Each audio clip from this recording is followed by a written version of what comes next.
Long ago, in a place not far from where we are today, there was a young girl who was infinitely curious and who loved learning about everything this world had to offer. As she grew older and traveled far and wide, her curiosity grew stronger. But for some reason, it was getting harder and harder for her to remember things. And the people around her made her feel dumber and dumber because of it. Until finally, she believed them. If it wasn't for the love from her family, the love from her friends, the love from her community, she would not be on stage before you today. Hi. My name is Chandni Kazi, and I'm here to share with you all my almost tragic love story between me and my learning disability. As far back as I could remember, I've loved math and science. I was the kind of kid who did science fairs for fun, which is why I could not believe that the first time I had ever failed a class was 9th grade beginner biology. And it was a pretty standard class, too. Read the textbook, take a chapter test. I always thought I did well on the exams. That is, until I got the test back. Somehow, they always looked different from what I remembered. I mean, that was my handwriting, and those were my answers, but I could have sworn the questions had asked something totally different. Still, even though I had a D- in the class, I felt confident in the material, and I loved learning it. I loved it so much that I had the audacity to tell my biology teacher, the one who just failed me, that I wanted to take advanced placement biology the following year. He laughed at me as if I was telling him a joke. I had to plead with him daily, even got my counselor and principal involved. The reason this class was so important to me was because my high school only offered it every other year, and I did not want to wait 2 years to take a class I was genuinely excited about. He finally agreed on the one condition that I retake his beginner biology class the following year. I am so glad I stuck up for myself. I got an A- both semesters. I was confused, though. How did I go from failing beginner biology to then excelling in advanced biology when my study habits didn't change? But I didn't want to question it. I was happy with my A, and I just wanted to keep moving forward. Tell you what, though, I think that contrast in grades played a huge reason why I got into such an amazing university. And that amazing university was right here at UC Berkeley. Go Bears! I was pumped. I was so excited for college. I had the feeling I was going to ace every class, just like I did advanced biology. And that's exactly what happened. Well, only in my dreams. In reality, I failed or barely passed my courses. I felt I knew the material. I even led study groups and tutored others, but my grades were just terrible. At the start of every semester, I would tell myself, things are going to be different this time. I will go to every lecture. I will go to every office hour. I will pre-read everything. I will. And the list of all the things I would do to be successful kept growing. But the outcome never changed. I would keep every promise to myself, but no matter what I tried, nothing ever changed. My sister saw how much I was struggling and was the first person to suggest that maybe you have a learning disability and that you should go to the campus disabled students program to learn more. So I did. I learned that learning disabilities are a lot more common than I thought. But in order to take a test to find out if I have one, it would cost $1,200. That's like 600 tacos. I remember leaving that building thinking, I don't have the means for this. I immediately dismissed the idea and went back to making promises to myself to do more. Little did I know that those promises were impossible for me to keep. It was about 7 semesters that my persistence lasted, but that's when the depression kicked in.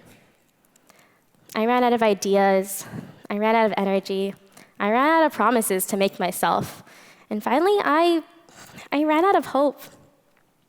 And this went beyond academic failure.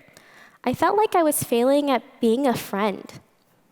I constantly forgot conversations, memories, plans. And worst of all, I forgot deep personal stories my best friends would confide in me. The inability to explain the lapses of my memory soon led to a series of panic attacks. Every time I thought I forgot something, even something like forgetting my keys, it would trigger a panic attack. I started secluding myself so that there were less things for me to remember. I stopped going to lecture. I stopped going to social events. I even stopped hanging out in my own living room. Before I knew it, I had secluded myself from everything and had completely given up. It got so bad that I started thinking, would being dead feel better than being alive right now? I tried to drown all of those thoughts with TV shows and sleeping pills. It wasn't until my roommate confronted me one night and directly asked me, "Are you feeling suicidal?" The moment she said the word suicidal, I broke down in tears. I didn't want it to be true, but that's how I felt. I remember crying the rest of the night and finally coming to terms with the fact that I wasn't experiencing simply sadness, and that if I wanted to get through this, I would need to get help.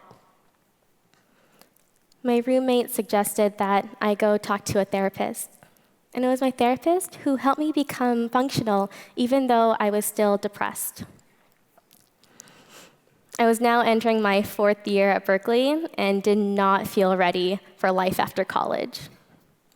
I started looking at internships with the idea that maybe a letter recommendation could mean more than my 2.3 GPA.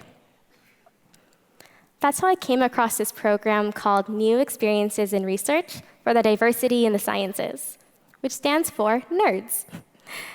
And it was this NERDS program that ultimately changed the course of my life.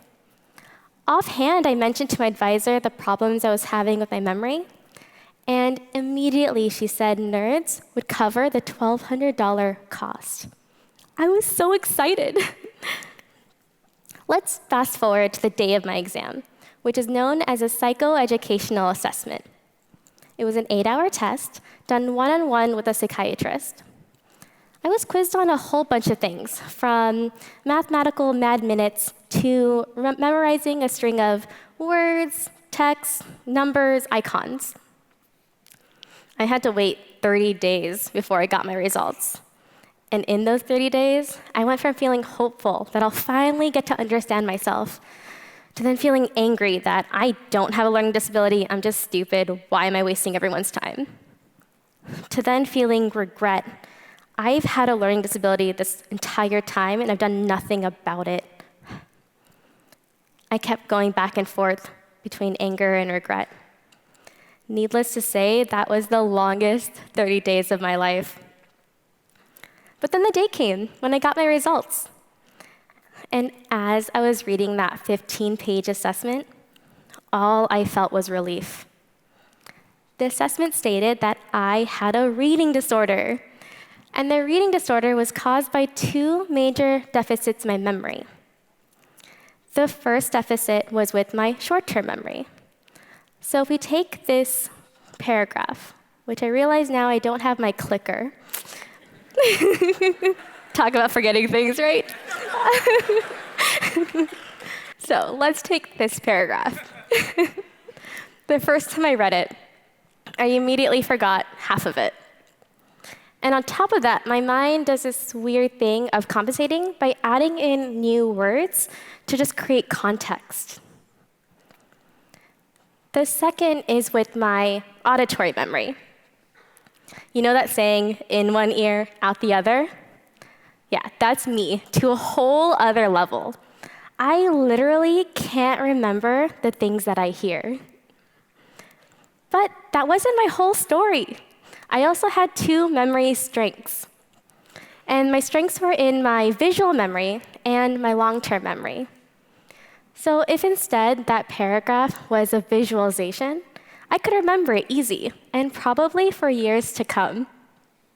What was great is that this all just made sense to me. It explained why I did so poorly in beginner biology, where everything was reliant on the textbook, but then did so well in advanced biology, where I had a lot of visuals and interactive labs. I took all of this information from my assessment and started to retrain my brain. I stopped writing in college-ruled paper and started writing in sketchbooks. I also started writing everything down, even conversations with my best friends. I also accepted the fact that I'm going to forget things, like this clicker, and that it's okay. I no longer felt embarrassed whenever I'd forget something, because now I know why it happened. After I graduated from Berkeley, I started at Loma Linda University to study biostatistics. It was a fresh start. I still worked just as hard as I used to and studied just as hard, but this time I graduated with my master's with a 4.0 GPA.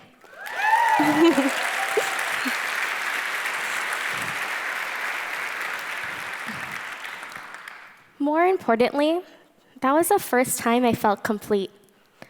I no longer felt dumb. It was in discovering my learning disability that I could truly experience self-love.